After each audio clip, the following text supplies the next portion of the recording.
ቀጣይ ደግሞ አሁን ከመጥራት ትፈልጋለህ? ማንን ደግሞ የሆነ ጉጉት አለ ፋይት የማድረግ? ኤምኤምኤ መሞከር እፈልጋለሁ።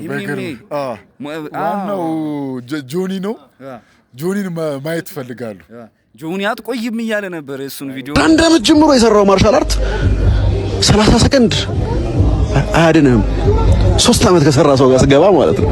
እሱም ብሩ ኢቲኤፍሲ 3 ተዘጋጀ። ኔማች 100 ጊዜ ነው ያሸንፈዋለሁ። እድሜ ልክህን ቦክሲንግ ከ11 አመት ጀምሮ ቦክሲንግ ሰርቻለሁ ስላልክ ከ11 አመት ጀምሮ የሰራው ቦክሲንግ ከኔ ጋር ኬጁስ ብትከተት ኤምኤምኤ ሽፍት የማድረግ ሀሳብ አለ። ብዙ ኢንተረስቱ አልነበረኝም፣ ግን የተናገራቸው ነገሮች ስላሉ ለሱ መልስ መስጠት ፈልጋለሁና ቀጣይ በዛ ጠብቃለሁ።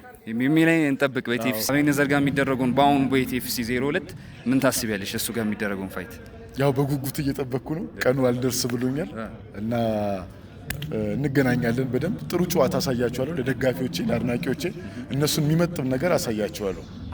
አሸንፌው ነበረ ምናምን ብሎ ነበረ ከዚህ በፊት ባደረጋችሁ ጨዋታና አላመነም እስካሁን ስቲል ራሱ ዘረረሽው ራሱ ነበርና ለሱ ምን አስተያየታለሽ? ምንም አስተያየት የለኝም። አሁን ደግሞ በደንብ እንዲያምር እንዲቀበል አደርገዋለሁ። ከሱ ውጪ ኢትዮጵያ ውስጥ በጣም የምትወደው ቦክሰኛ ማን ነው? በጣም ለአንተ ኢንስፓየር የሚያደርግ የኢትዮጵያ ቦክሰኛ የምትለው ማን ነው? አሁን ላይ ማንም የለም። አሁን ላይ ማደንቀው ራሴን ነው።